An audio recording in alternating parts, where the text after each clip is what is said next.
Hey everyone, welcome back to the channel. Before we dive into tonight's story, do me one quick favor.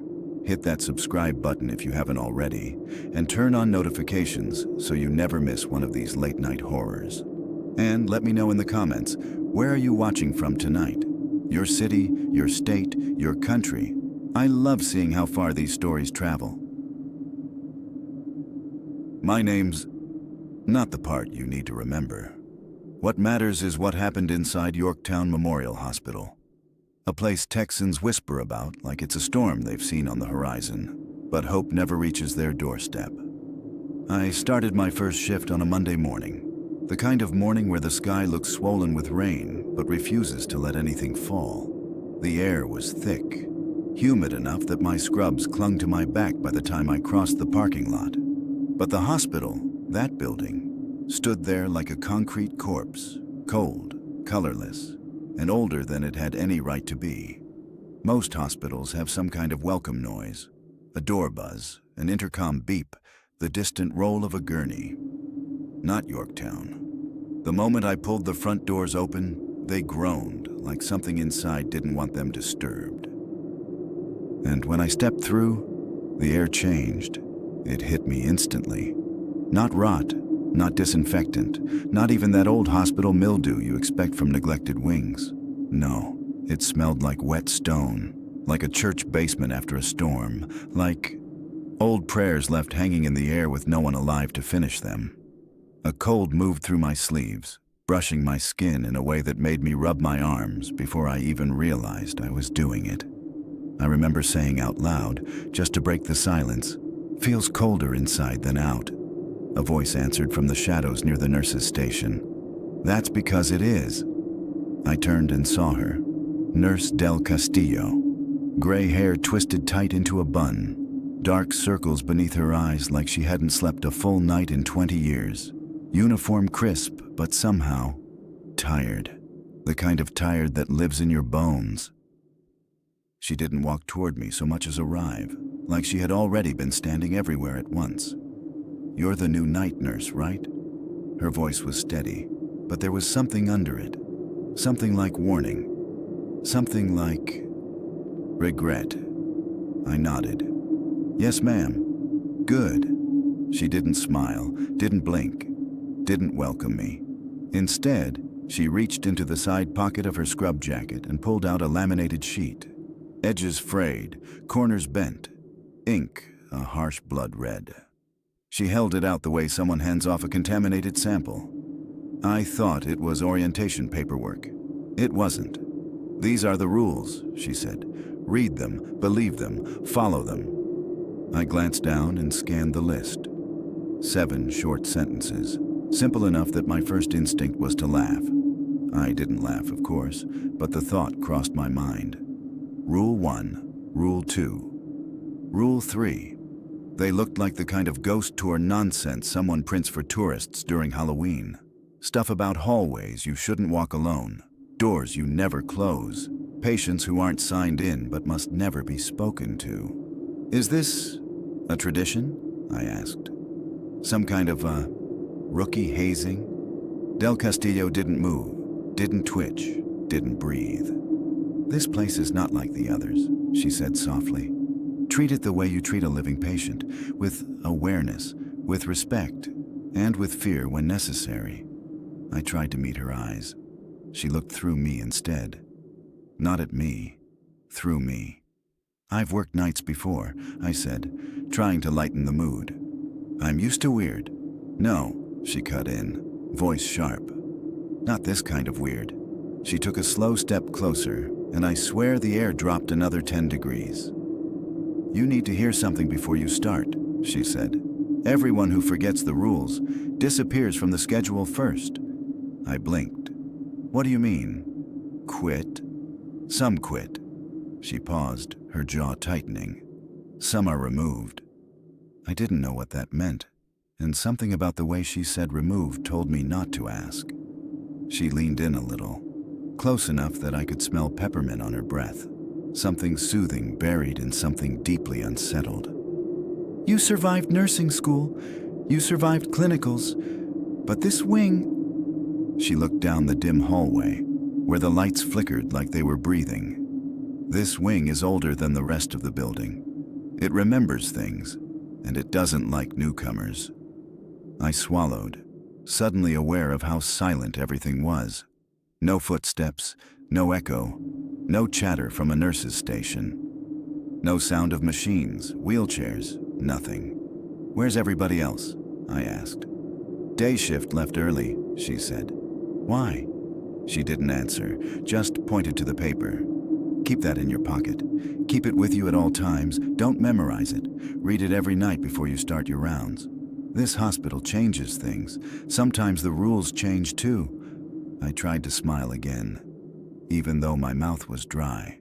"Is this why the place has a reputation?" Her eyes snapped to mine. "This place has a reputation because the dead don't rest here. They walk, they talk, they pretend." She tilted her head. "And some want company." A chill rolled over my spine like an unseen hand slid down my back. I was about to say something, anything, when a door down the hallway slammed shut. Hard. As if someone inside the room had thrown their whole weight against it. But no footsteps followed. No voice. No call light turning on. Just the echo. Del Castillo didn't even flinch. "Shift starts at 7, she said. "Don't look into room 309 before then. Don't look twice after. And if the chapel lights come on..." She paused like she was choosing her words carefully. "You come find me." Immediately. Before I could ask why, or what chapel she was talking about, she turned and walked away, disappearing behind the same corner I thought she'd materialized from in the first place. I stood alone in that silent hallway with my badge clipped to my chest, my stethoscope still warm from my car, and that laminated sheet sweating in my hand. 7 rules, 7 warnings, 7 sentences I didn't understand yet. I folded the paper, slipped it into my scrub pocket, and whispered to myself as I took my first step forward. "It's just a hospital, right?" But as the lights buzzed overhead and the cold crept deeper into the building, I already knew. Yorktown Memorial wasn't just anything, and by the end of that first shift, those 7 rules would be the only reason I got out alive. I held the laminated sheet in my hands, still cold from Nurse Del Castillo's fingers. The red ink looked harsher under the fluorescent lights, like it hadn't just been printed, like it had been stamped there. Urgent, final. I skimmed the list and laughed under my breath, mostly because my nerves needed something to do. Humor was the only thing between me and the unsettling weight pressing against my shoulders. Rule 1. If you hear someone whisper "nurse" from an empty hallway, don't answer. It isn't for you. I swallowed and raised an eyebrow. "Okay, creepy greeting for the new kid," I muttered. But the words stuck to me, like they were already waiting to become real. Rule 2. Room 217 must stay locked. If you find it open, don't look inside, just close it. Room 217 was halfway down the hallway. I glanced toward it, but the door looked harmless from where I stood. Just another dimly lit hospital room behind an outdated metal frame. Yet the rule made my stomach tighten. Rule 3. The chapel lights must stay on. If they go out, turn them back on immediately. I didn't even know this hospital had a chapel, but the way she'd mentioned it earlier, the way her voice dipped, something told me that place mattered more than it should. Rule 4. Never let a patient in a green gown wander alone. They aren't supposed to be here. Patients in green gowns, not patients, but something else. I felt my skin crawl. Rule 5. If you smell fresh flowers, check the mirrors. Someone else is in the reflection. I didn't like that one. Not at all. The sheet trembled slightly in my hands as I continued. Rule 6. If the elevator stops between floors, don't step out. Not everything that opens the doors is human. Elevators are supposed to be convenient. This one suddenly felt like a trap. Then the last one. Rule 7. When the PA system announces "Code Blue Basement," do not go. There's no one down there, not alive. A chill radiated through my spine so sharply I had to blink. The basement wasn't even on the facility tour sheet I was given. It wasn't mentioned in orientation. There were no signs pointing to it. Suddenly, I wondered if staff ever actually went down there, or if something else did.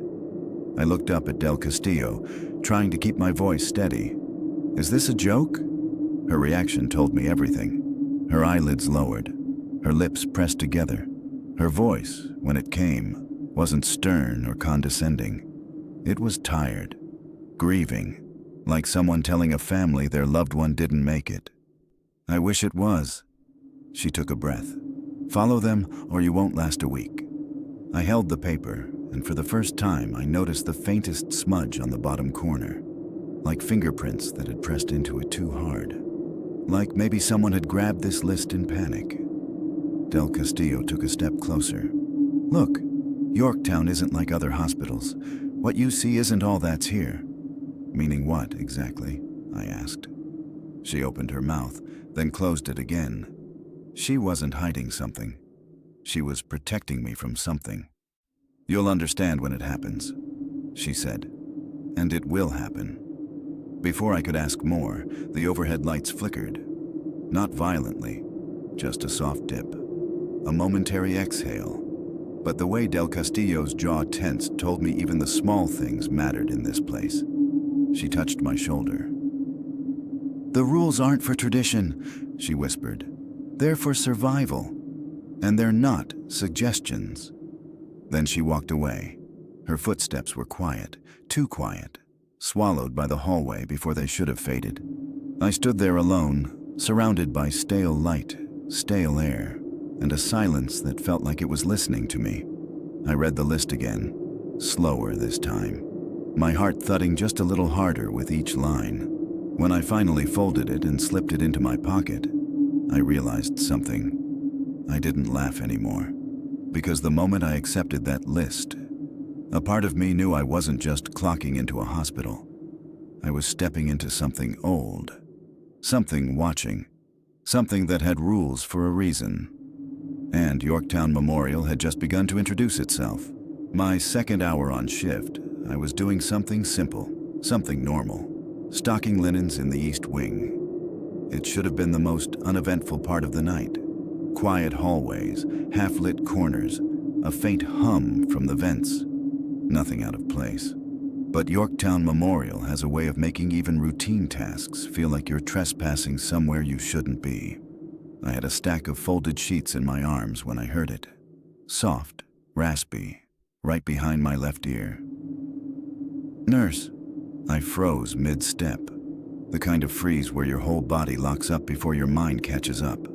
The hallway behind me was empty. I knew that before I turned, because I hadn't heard anyone walking.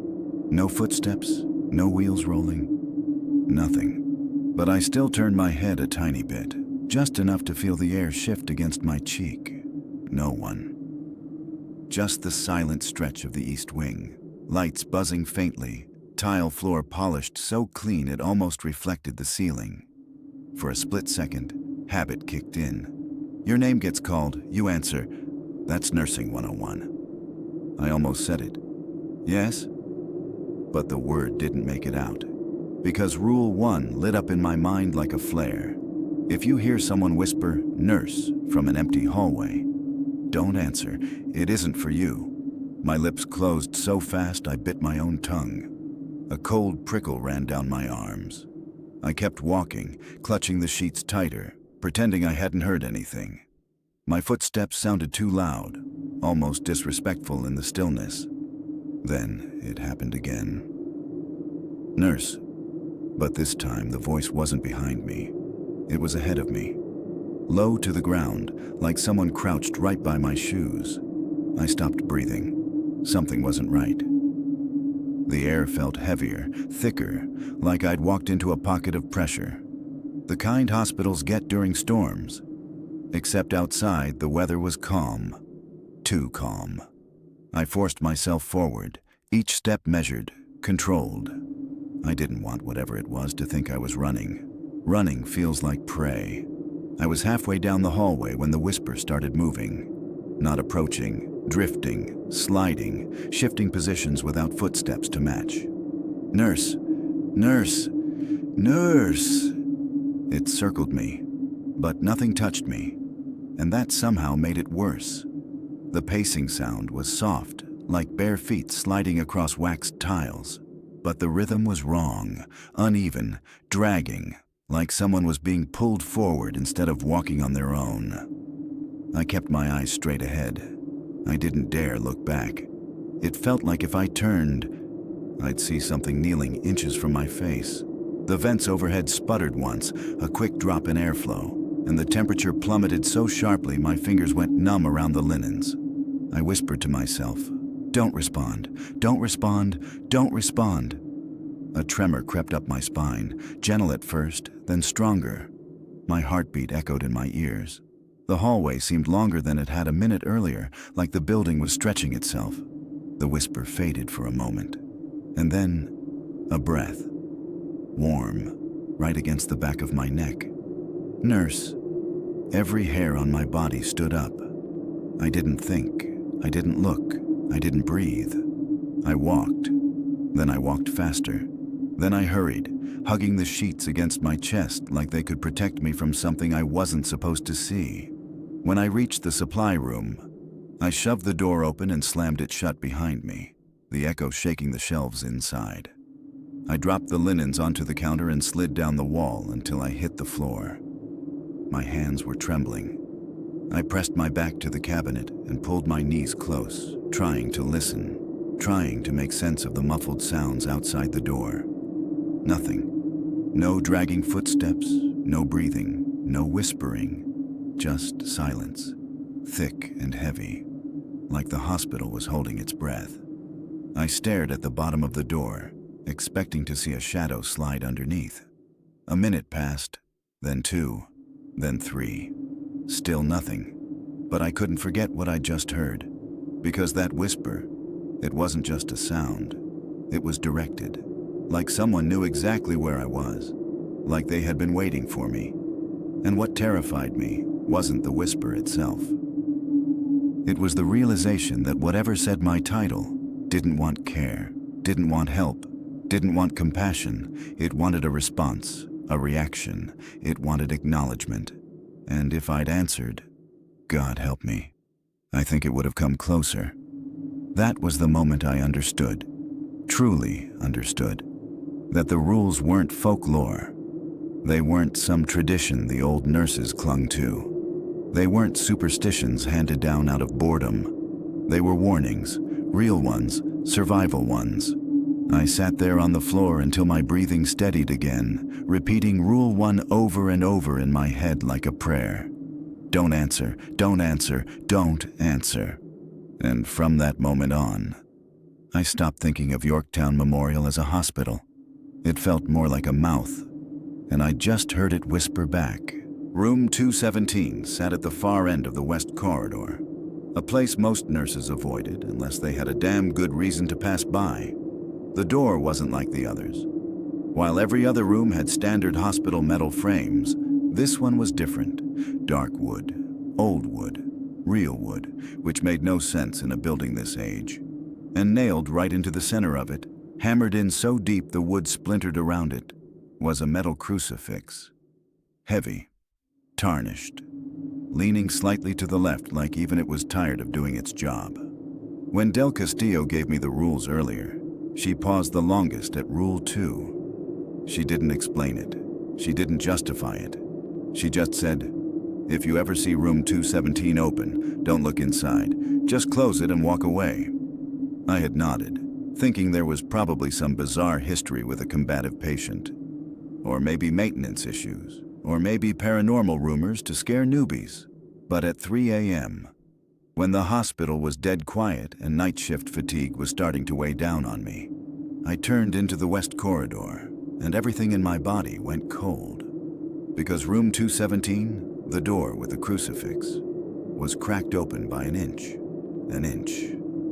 But it might as well have been wide open. My stomach dropped so fast I felt dizzy. Nope, I whispered under my breath. Nope, nope, absolutely not. I tried to keep walking, but something about that dark sliver of space pulled at the corner of my vision, like a hook catching onto fabric. I didn't want to look. I didn't plan to look, but my eyes slid toward it anyway, and all I saw inside was blackness. Not darkness from a light turned off, not shadows, just blackness, thick, heavy. The kind that feels like it has weight. And cold air seeped out of the doorway. Not a draft. This was colder than the morgue coolers I'd worked in. The kind of cold that feels alive, intentional, like it's reaching. I stepped back without realizing it. Rule 2, I whispered, feeling the paper in my scrub pocket like it was trying to remind me of something. Don't look, just close it. My right hand lifted, trembling. The air felt wrong against my skin, like static, like something breathing cool air across my fingertips. I placed my palm against the wood. It was freezing. Too cold for a door that had no vents, no AC unit nearby. Nothing that should have dropped its temperature like that. I pushed, gently at first. The door resisted, like someone was holding it from the inside. Then it gave suddenly, swinging an inch closer to the frame. As it moved, the air changed. A faint whisper of sound shifting behind the door. A shuffle, like fabric brushing tile. I froze. I didn't breathe. I pushed again, a little faster, wanting it shut, wanting to obey the rule, wanting to get the hell away before something inside decided the crack was wide enough to slip through.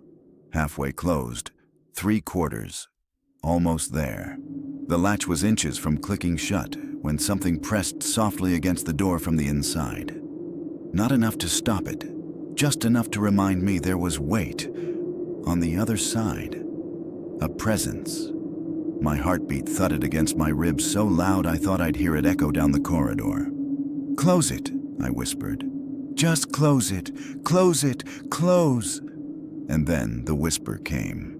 Not from behind me, not beside me, not down the hall. It came from inside the room. Right behind the door I was closing. "Come back!" The voice was soft, close, intimate, and it sounded exactly like me. I jerked my hand back like the wood burned. The door clicked shut on its own, sealing with a soft metallic snap. I stepped backward so fast I nearly tripped. My breath hitched in my throat, my chest tightening like it wasn't sure if it should inhale or scream. I didn't know what scared me more, the whisper, or the fact it was my own voice saying it. I stared at the crucifix. It wasn't crooked anymore. It was perfectly straight. The corridor suddenly felt narrower, the shadows heavier, like the building itself was waiting to see what I'd do next. I swallowed hard, trying to steady my shaking hands. "That's rule 2, I told myself. "That's why it exists. This is why she warned me. This is why the door stays locked." But the thing that truly terrified me was this. That voice didn't sound like an imitation. It didn't sound like something trying to copy me. It sounded like me, but from somewhere darker, older, wrong. Something in room 217 knew my voice before I had ever walked into this hospital. Something in there recognized me, and it wanted me to come back. I backed away slowly, keeping my eyes locked on the door until I reached the intersection of the hallway. Only when I turned the corner did I finally let out the breath I'd been holding. The rules weren't optional. Not in Yorktown Memorial. And whatever lived behind that door wasn't done with me. Around 4:30 a.m., the hospital hit that strange, suspended hour. Too late to be night, too early to be morning. The building felt like it was holding its breath. Even the lights seemed dimmer, like someone had turned the world down to half power. I was checking charts at the nurses' station, trying to shake the exhaustion creeping into my shoulders, when I saw movement out of the corner of my eye. A woman, walking past me, slow, head down, hair stuck to her cheeks like she'd just gotten out of a shower. She wore a faded green hospital gown, the kind we don't use anymore. No ID band, no slippers, bare feet on cold tile. I blinked, thrown off for a second. "Ma'am," I called out, instinct taking over. "Ma'am, hold on." She didn't react, didn't look up, just kept walking, her steps soft and wet. I took 3 steps toward her, and then it hit me like ice sliding down my spine. Rule 4. Never let a patient in a green gown wander alone. They aren't supposed to be here. My whole body went rigid mid-step. Everything in my training said chase her down, redirect her, make sure she wasn't confused or hurt. But the rules weren't guidelines. And after room 217 earlier, I wasn't in the mood to test them. I watched her turn the corner into the west wing. That same wing that always felt too cold, too quiet, too empty. Her gown swayed as she moved, clinging to her from the dampness. The fabric shimmered under the lights like it was leaving a trail of moisture behind it. I waited a second, then another. Something inside me whispered, "Don't follow." But another part, the part of me that still felt like a nurse instead of prey, pushed back. She could be real, I told myself. Maybe a confused psych patient, maybe a walk away from another facility, maybe someone injured. So I rounded the corner, and she was gone. Just gone. No rooms open, no doors swinging, no sound of footsteps, no rustle of fabric. But the floor glistened. A thin trail of water stretched across the tile, glittering under the fluorescent lights. It wasn't random. It was directional. Footprints, bare footprints. Small, narrow, each one perfectly formed, as if she had stepped out of a pool moments earlier. They led in a straight line across the hallway. I followed them with my eyes, expecting them to continue into a doorway, or toward the exit, or maybe disappear halfway down the hall. But they didn't. They ran right into the wall. Straight into the wall. Not toward a maintenance door. Not toward a hidden alcove. Not toward any architectural feature that would make sense. Just the solid, pale blue painted surface of an old hospital wall. I stared at that spot, at the last footprint pressed against the tile. Toes pointed forward, heel lifted slightly, like she'd taken her final step and passed through. My mouth went dry. I took one careful step back, then another.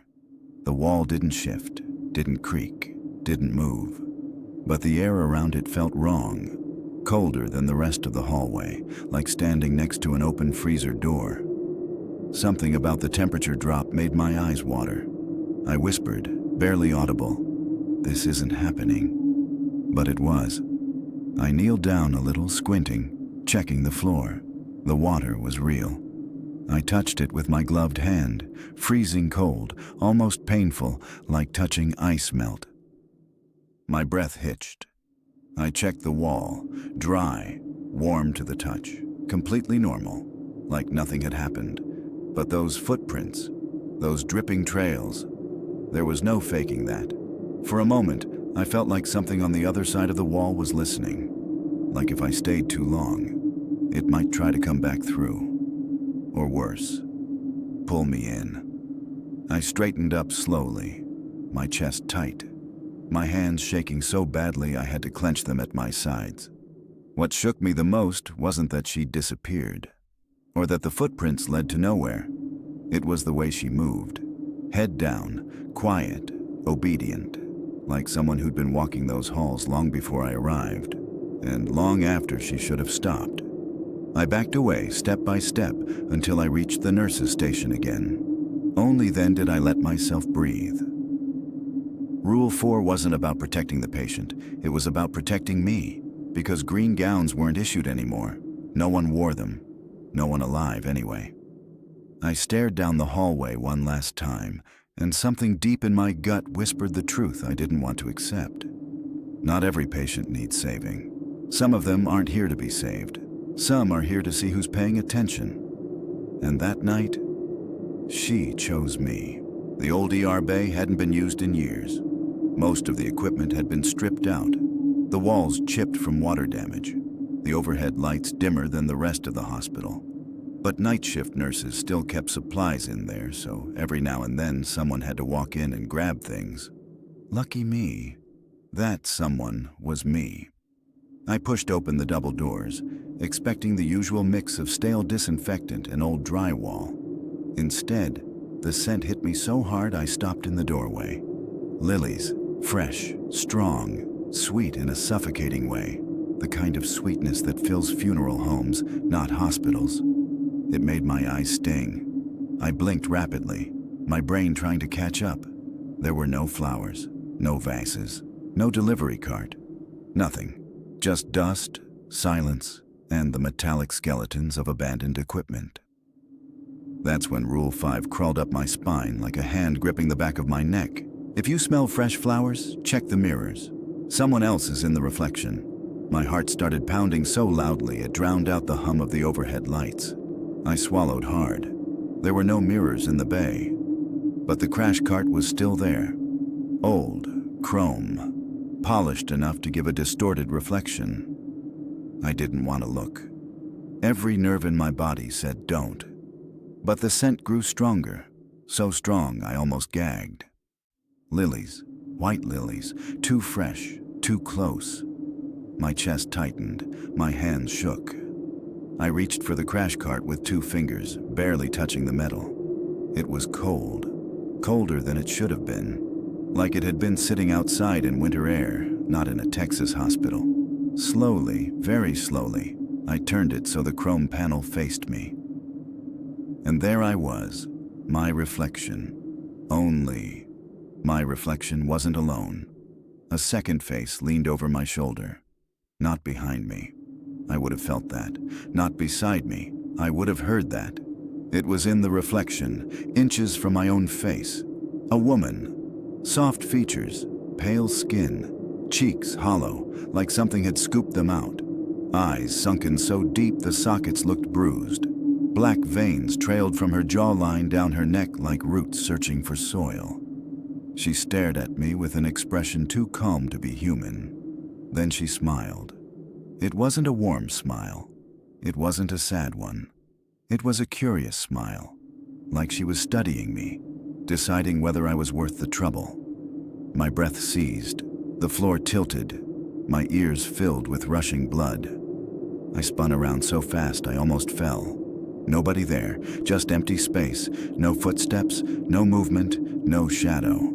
No disturbance in the air, but when I looked back at the crash cart, the face was still there, still smiling.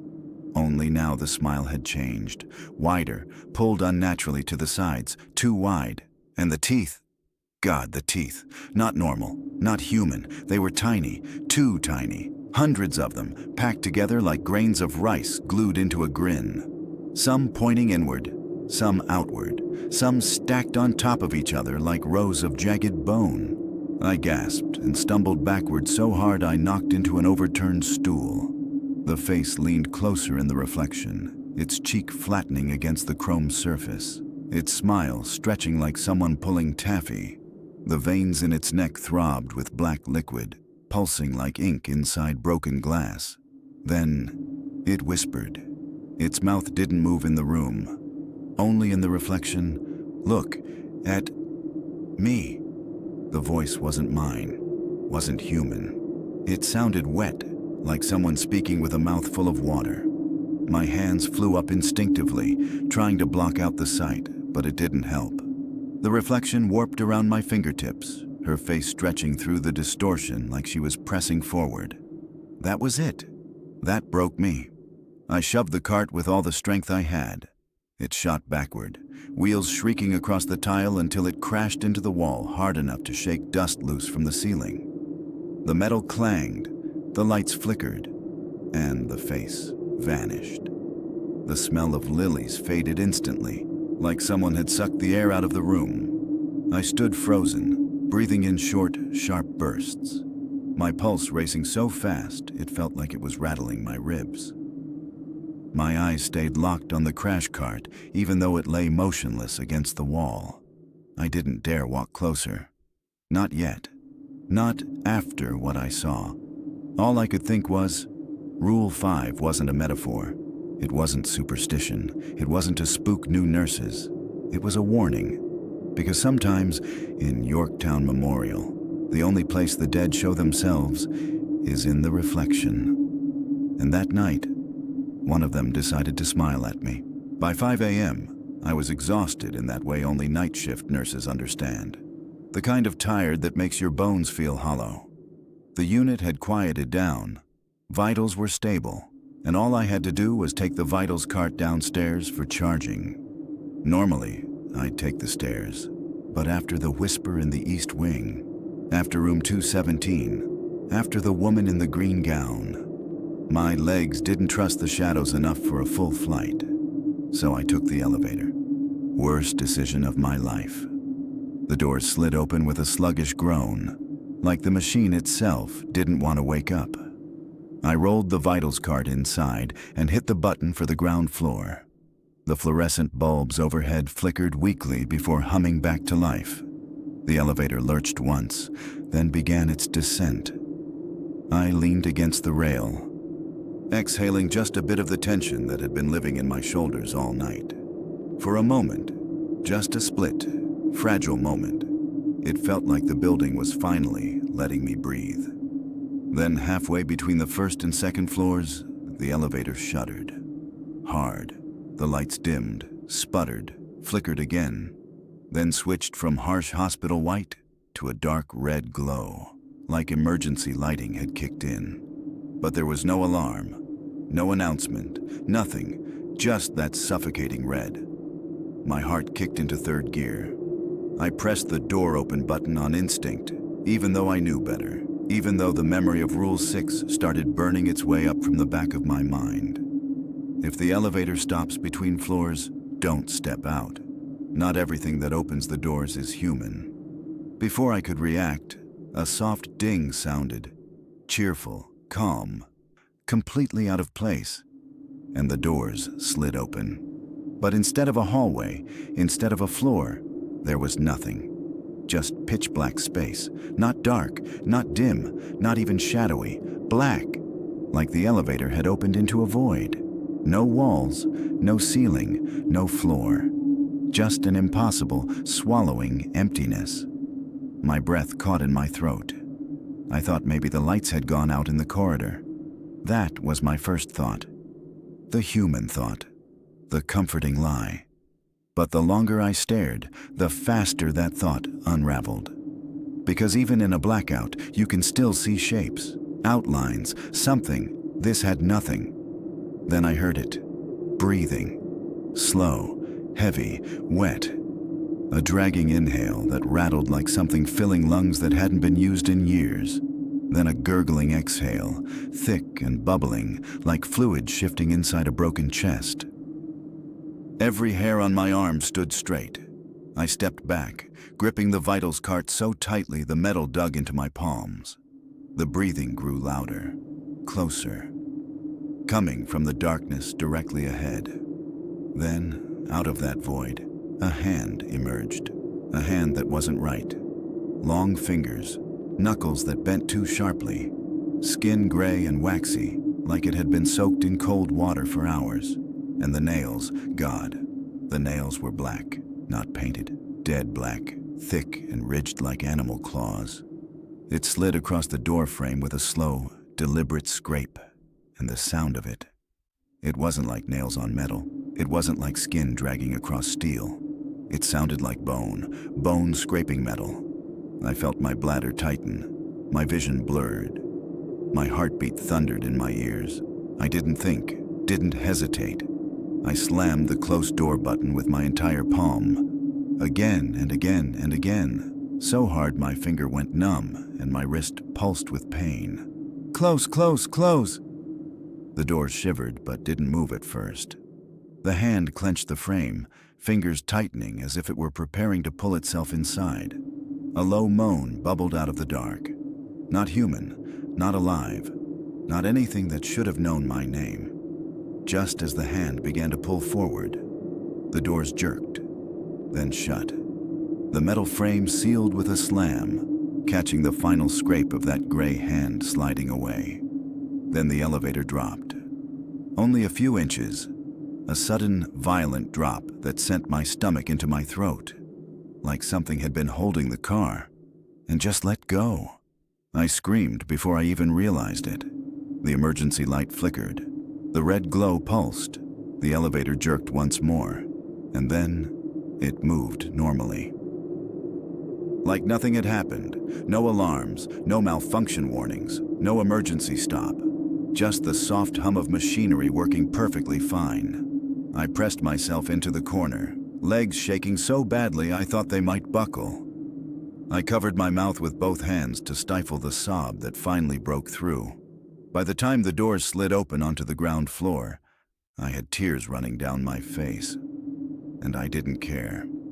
I rolled the vitals card out with trembling hands, checking behind me every few seconds, terrified the doors would open into that void again, or that hand would slide out after me. Rule 6 wasn't symbolic. It wasn't a spooky warning. It was a literal command. Because that thing, whatever lived between the floors of Yorktown Memorial, wasn't trapped. It was waiting. And if I had stepped out, I don't think I would have ever found a floor to stand on again. The PA system in Yorktown Memorial always sounded old. Like the wires carrying the sound were frayed, tired, and clinging to life out of pure stubbornness. Most nights, it only buzzed with static or random pops. But that night, it crackled in a way I'd never heard before. Then a voice, monotone, distant, hollow, echoed through every hallway. Code blue, basement, code blue, basement. I froze with my hands halfway into my scrub pockets. A cold sweat prickled behind my ears. It was too early for shift change, too quiet for emergencies. And besides, no one went to the basement. No one. I felt the air shift behind me, and when I turned, Nurse Del Castillo was already there, standing so close I didn't even hear her approach. Her face was pale, serious, more tense than I'd ever seen it. She didn't ease into it. She didn't comfort. She didn't blink. "Don't move," she said sharply. "But," I started. Her eyes snapped to mine, cutting through any instinct to argue. "There hasn't been a patient in the basement since 1983. The way she said it, cold, clipped, like she wasn't speaking from rumor. She was speaking from fact, from experience. A chill washed over my spine. I swallowed hard. "Then who?" "Not who," she said. Her voice dropped lower. "What?" The PA system crackled again, louder this time. Like something was pressing its mouth right against the speaker, forcing the sound through. "Code blue, basement, code blue, basement." The voice didn't sound like a staff member, didn't sound like a recording, didn't sound alive. It sounded wrong, like someone trying to mimic human speech with lungs full of water. That was when the lights dimmed, not flickered. Not browned out, dimmed. Like the electricity itself was being pulled downward, drained toward the lower floors, toward the basement. Del Castillo grabbed my wrist, not gently, and pulled me away from the hallway leading to the stairwell. Her grip was ice cold. "We do not answer basement codes," she whispered. "Do you understand me?" I nodded, even though my body felt too stiff to move. The PA buzzed again, angrier this time, like it sensed we weren't listening. "Code, blue, basement." 3 knocks echoed from the stairwell door behind us. Slow, deliberate, heavy. Not fists, not knuckles. The sound was deeper, like someone was knocking with the side of their hand, or with something hard beneath the skin. My breath hitched. Del Castillo didn't turn around. She just stiffened. "Don't answer it," she whispered. "Is someone stuck down there?" I asked quietly. Her jaw flexed. Her eyes stayed locked on the hallway ahead. "That door hasn't been opened in years," she murmured. "Nothing comes up, nothing goes down, nothing should knock." The PA's static swelled, rising like a storm about to break. "Code blue, basement, knock, knock, knock." Each one louder, closer, like whatever stood on the other side was learning the rhythm of human insistence. Something pressed under the door, a shadow, small and formless at first, then stretching, reaching. The air around my ankles dropped 10 degrees as a cold draft seeped out from the crack below the door. Then I heard it. Breathing, slow, wet, dragging. A sound like someone inhaling through ruined lungs. My stomach clenched. The breath grew louder, as if the thing on the other side was crouching, pressing its ruined face right against the bottom of the door, inhaling deeply, smelling us. Del Castillo leaned forward, lips barely moving. "Don't answer," she whispered. "Don't speak. Don't acknowledge it." The breathing deepened. A long, hoarse exhale pushed through the crack under the door as if something was lying flat on the other side, exhaling into the hallway. The smell hit next. Damp, rotting, like flowers left too long in stagnant water. My throat tightened so violently I covered my mouth, afraid I'd gag loud enough for it to hear. The breathing paused, and then a soft voice, gurgled and broken, slipped through the crack. "Nurse!" The same whisper from the east wing, the same drag of breath, but deeper, hungrier. I felt tears prick my eyes. Del Castillo quietly reached into her pocket and squeezed something, maybe a rosary, maybe nothing at all, and shook her head. "Don't answer," she said. "It's not calling for help. It's calling for permission." Another exhale seeped through, thick, wet, like someone drowning slowly on the other side of the metal. I stepped back, trembling so hard my knees nearly buckled. After what felt like an eternity, the breathing stopped. The lights flickered back to white. The PA system clicked off with a faint pop. Silence, a heavy, expectant silence. We stared at that door for several minutes, waiting, watching, listening. Nothing moved, nothing breathed, nothing knocked. Del Castillo finally let go of my wrist. "That was Rule 7, she whispered, "and that was your first warning." I wanted to ask what she meant. I wanted to ask what was really down there. I wanted to ask why the hospital even kept the basement sealed. But I was afraid of the answer. Because deep down, I already knew. Something in Yorktown Memorial wasn't waiting to die. It was waiting to be let out. Around dawn, the hospital felt different. Like the whole building was caught in that thin line between night and morning, where nothing is fully awake and nothing is fully asleep. Most night shifters know that feeling, but in Yorktown Memorial, it felt alive. Del Castillo stood at the nurse's station, rubbing her temples the way she did when she sensed something was off. She didn't even look up when she spoke. "Check the chapel," she said quietly. "Make sure the lights are still on." Her wording bothered me. Not go check the chapel lights. Not see if the bulbs are working. Make sure the lights are still on.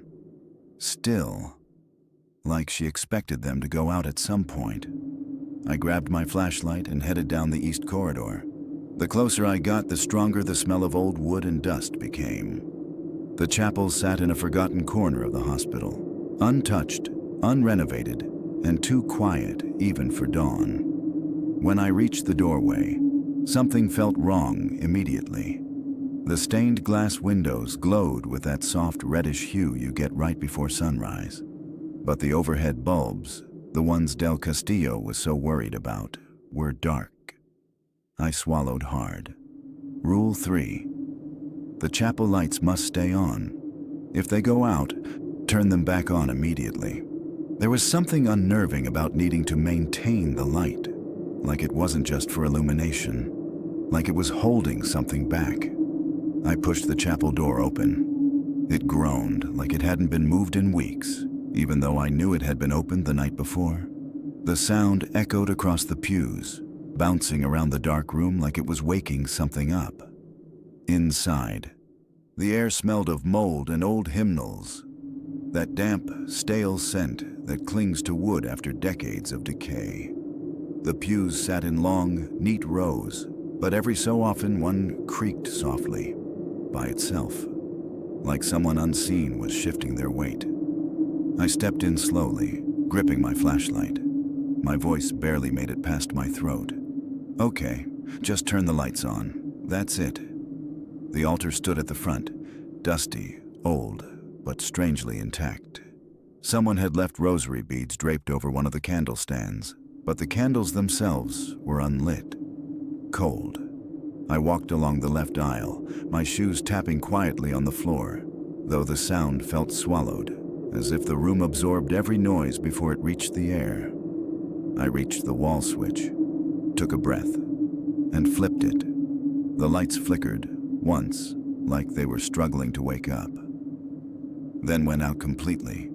My stomach clenched. I flipped the switch again, harder this time. Nothing. The chapel hummed softly, like the walls were vibrating with quiet voices.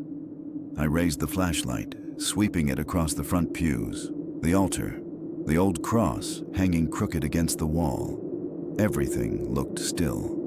Then, without warning, every candle on the altar ignited at once. Not normal flame, not soft yellow, but tall blue flames like burning gas, shooting up in thin, unnatural columns. My flashlight shook in my hand. What the? The temperature dropped so sharply my breath fogged the air. And then, footsteps, slow, deliberate, measured, walking down the aisle behind me. I froze so completely my muscles locked. My skin tightened around my bones. I didn't turn around, couldn't turn around. Because those footsteps didn't sound like mine, they didn't belong to any staff member, and they didn't echo off the walls the way normal footsteps should. They moved right past me, so close I felt a shift of air brush my shoulder. But when they reached the front pews, they stopped. My heart hammered against my ribs. I finally whispered, barely audible, "Who's there?" Silence. Only the blue flames swaying unnaturally in a draft I couldn't feel. I forced myself to step closer to the wall switch, staring at the floor, refusing, absolutely refusing, to look behind me. When I flipped the switch again, the overhead bulb sputtered, then flared to life, washing the entire chapel in a harsh, buzzing light. The candles extinguished instantly. Every last one. No smoke, no glow. Just out. And the footsteps, gone. But what made my blood run cold wasn't the silence. It was the faint impression of wet footprints on the aisle floor, leading from behind me, past me, and stopping right at the altar. Right beside the cross. Someone had stood there, watching, waiting. I didn't turn off the lights. Didn't check anything else. I backed out of the chapel so slowly it felt like I was moving through water, keeping my eyes on the floor, refusing to see what might be standing behind me if I turned. Only when I reached the hallway did I finally look back. The chapel door was gently closing, but no one was on the other side pushing it. I stood there breathing hard, my hands trembling as I wiped sweat from my face. Rule 3 wasn't about light. It was about darkness, because whatever walked those aisles didn't want me to see it. And for one terrifying moment, I think it almost did. After the chapel incident, I didn't go back to the nurse's station right away. I needed a second, just 1 second, to breathe, to convince myself that what I saw wasn't going to follow me back into the hallway. My hands were still trembling. My scrubs clung to my skin with cold sweat. Every step felt like I was dragging lead. I found Del Castillo in the break room, sitting alone at the small round table by the microwave. The room's clock ticked loudly in the silence, each second thudding like a heartbeat. She didn't look up at first, just stared at her coffee, untouched, going cold. I shut the door behind me. "What is this place?" I whispered. I didn't mean to sound desperate, but the words cracked as they came out. Something inside me felt frayed, like if I didn't get an answer, I'd snap. Del Castillo finally looked at me. Her eyes softened for only a moment before something older, heavier, settled behind them. The look of someone carrying more truth than they ever wanted. She exhaled sharply and motioned for me to sit. When I did, she spoke quietly, as if the hospital itself was listening through the walls. "This hospital was built by the Felician sisters," she began. "It was meant to be a place of mercy, a place of healing, a place where the dying could pass with dignity." She paused, staring at the table like she could see memories in the scratches on the surface. But it didn't stay holy. A chill crept across my shoulders. She folded her hands, fingers trembling slightly, not from fear, but from the weight of remembering. Too many deaths, she continued. Too much pain, too many people suffering at once, and something hungry grew in the walls. I didn't breathe for a moment. Hungry? I repeated softly. What does that mean? She looked up at me again, and for the first time since meeting her, I saw genuine fear. Not panic, not urgency. Fear. Old, settled fear. You felt it tonight, didn't you? She said. The whispers, the things in the reflection, the cold pockets, the breathing in the basement. I swallowed hard. She had listed everything I tried not to think about. She leaned closer. This building feeds on patterns, trauma, routines, and the people inside it. It watches, it learns, it mimics what it needs to get your attention. My chest tightened. My voice came out quieter than I intended. And the rules, how do they help? She hesitated, a long, weary pause, before answering. The rules keep you alive, she said. They keep it confused. I frowned. Confused how? It can mimic voices, she said. It can mimic footsteps. It can mimic faces, even the ones you trust. But it can't mimic the rules. It can't understand why they work, why we follow them. They're the only things that break its patterns. I thought of the whisper calling nurse, the reflection in the chrome, the woman in the green gown, the hand in the elevator, the candles in the chapel. Something clicked in my mind, something I didn't want to accept. So the rules aren't about stopping it, I whispered. She shook her head slowly. They're about staying ahead of it. Her voice broke slightly, the first crack I'd ever heard from her, and she looked down, wiping the corner of her eye before the tear could fall. We lost 4 nurses last year, she said quietly. 4 good nurses. My breath hitched. She held up one finger. One answered the whisper. My stomach twisted. A second finger. One stepped out of the elevator. I saw her jaw tighten, like she was fighting another memory. A third finger. One followed a green gown past radiology. We never found her. I felt the world tilt slightly, like gravity warped for a second. And the 4th, I whispered. Del Castillo lowered her hand. Her voice dropped to a whisper made of pure grief. 1 opened room 217. The break room lights buzzed softly overhead, but the room felt darker, smaller, like the hospital leaned in to hear its own story. Del Castillo pressed her palms against the table, staring at the wood grain like she could still see the faces of those nurses carved into it. You think you're strong enough to ignore the rules, she said softly. Everyone does at first. You think you're rational, logical, grounded. You think your training protects you. Her eyes lifted, pinning me with a truth I wasn't ready for. But this place doesn't care about training. It cares about attention, and once it gets yours, it doesn't let go. The clock ticked. My pulse thudded. Somewhere down the hallway, a door creaked open on its own. Del Castillo didn't flinch. She just whispered, "You survived your first night.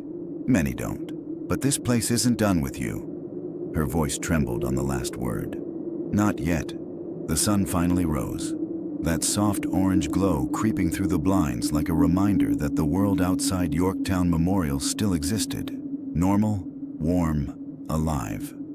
I felt none of that warmth.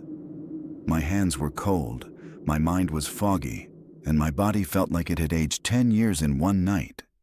I shoved my stethoscope into my bag, clipped my badge to my pocket, and whispered to myself, "Just get to the car. Don't look back, just leave." Every part of me was exhausted, not the kind sleep fixes. A deeper exhaustion. The kind you feel when something has been watching you all night, waiting, memorizing your patterns. I walked down the hallway toward the exit, forcing each step to stay steady.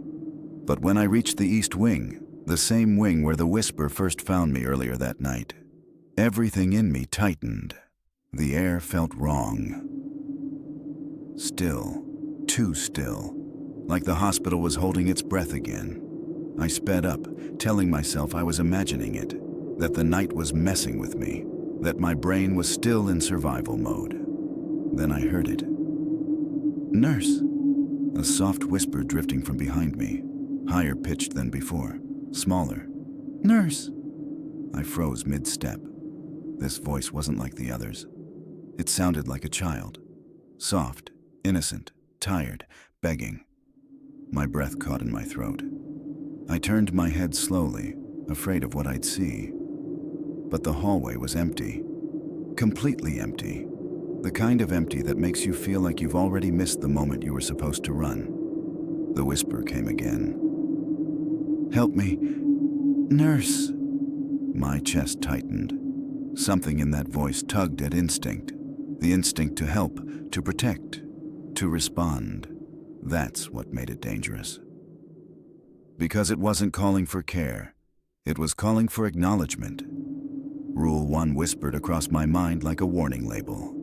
If you hear someone whisper "nurse" from an empty hallway, don't answer. I swallowed and kept walking, faster now, head down, eyes forward. Then something shifted in my peripheral vision. Movement.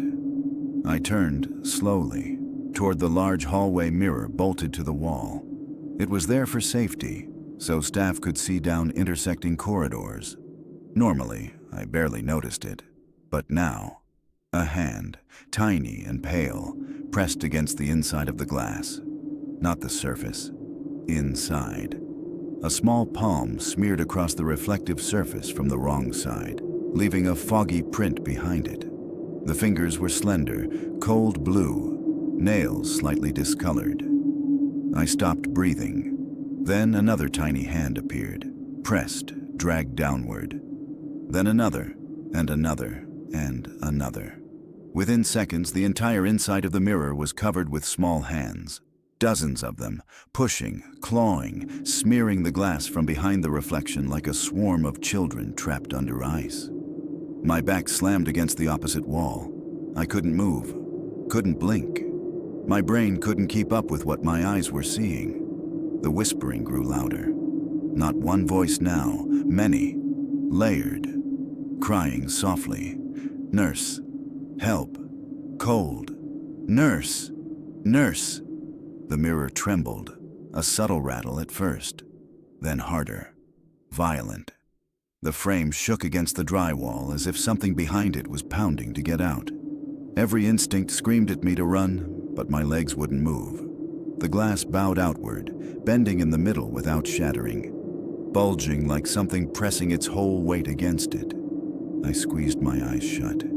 "This isn't happening," I whispered. "This isn't." A loud crack snapped through the air. My eyes flew open. The hands all dropped at once, disappearing like someone cut the strings holding them upright. The crying stopped instantly. The pressure vanished. The mirror stilled, falling quiet so abruptly it made the silence feel heavier. Then, a single crack ran down the center of the mirror. Straight, perfect, like a knife slicing reality in half. The whispering didn't return. The hands didn't reappear. The glass didn't move. Just that long, jagged crack staring back at me. I stood there for a long moment, shaking, heart hammering so hard I thought I might faint. My breath sounded too loud in the silence, like it didn't belong in this place anymore. My shift was over, but something about the way that mirror cracked, clean, intentional, final, felt like the building was leaving me with a message. It wasn't done watching. It wasn't done calling. It wasn't done whispering my title. This was just the first night, and Yorktown Memorial had already learned my name.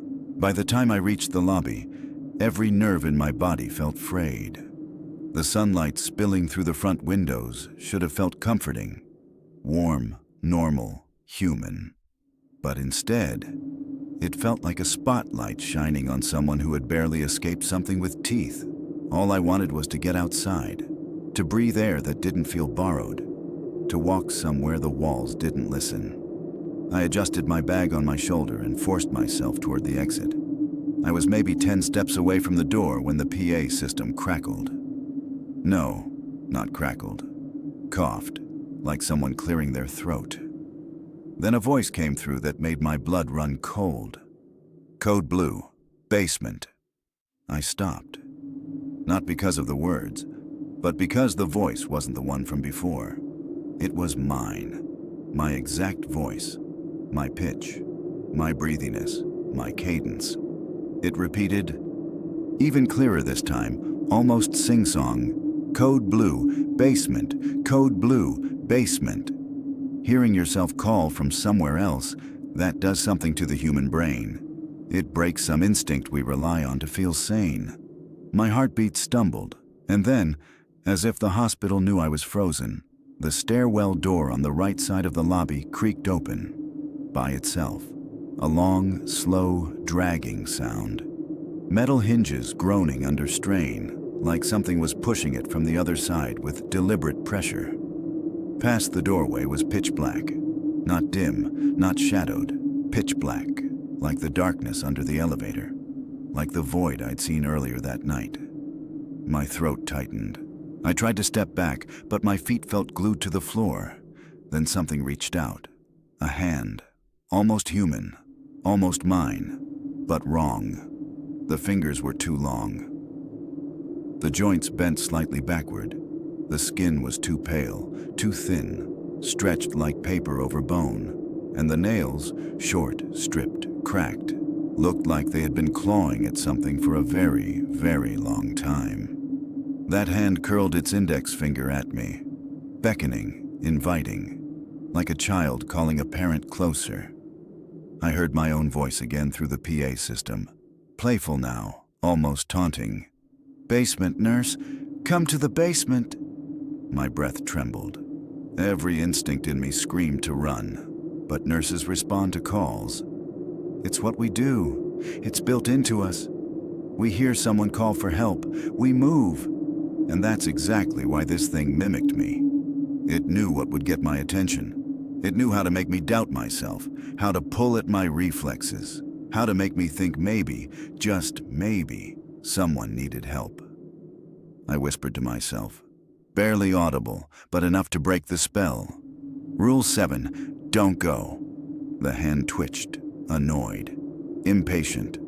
The door swung open wider, revealing more of that impossible dark. My voice came again through the PA, but this time it didn't sound human at all. Gurgling, wet, bubbling under the words, as if water was filling my lungs while I spoke.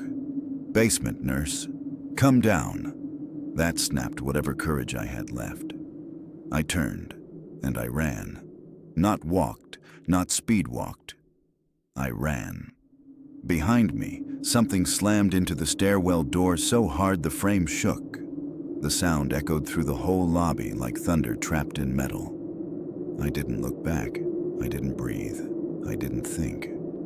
I sprinted toward the front doors with the desperation of someone being chased by something that doesn't need sleep, doesn't get tired, and doesn't give up. When I reached the exit, the automatic doors slid open, and Del Castillo grabbed my arm.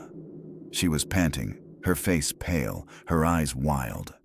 I had never seen her rattled. Not once. You made it, she breathed. Most don't. I bent over, hands on my knees, trying to steady my breathing. Sweat poured down my back. My legs felt like jelly. When I finally looked up, I saw everything differently. The cracked mirror across the lobby, the one from earlier, still spiderweb down the center. The black space under the stairwell door, somehow darker than any normal shadow. And the chapel door down the hall where, impossibly, faint blue candlelight flickered behind the stained glass. Even though I had turned the lights on, I turned to Del Castillo, voice barely steady. Will it ever stop? I asked. She didn't lie. She didn't sugarcoat it. She didn't offer hope she couldn't promise. She just shook her head slowly. No, she whispered, but if you follow the rules, you might last longer than the rest. Something about the way she said it, quiet, resigned, made it clear these rules weren't superstition. They were a countdown. I pushed through the doors into the Texas sunlight. The warmth hit my face like a shock.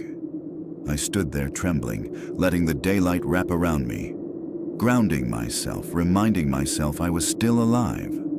The automatic doors closed behind me with a soft hiss, and then, through the thin crack in the frame, just before the seal connected, something whispered, "See you tonight, nurse." My knees buckled. I didn't look back. I couldn't. All I could do was walk to my car, shaking, knowing one thing with absolute certainty. Yorktown Memorial wasn't done with me, not even close.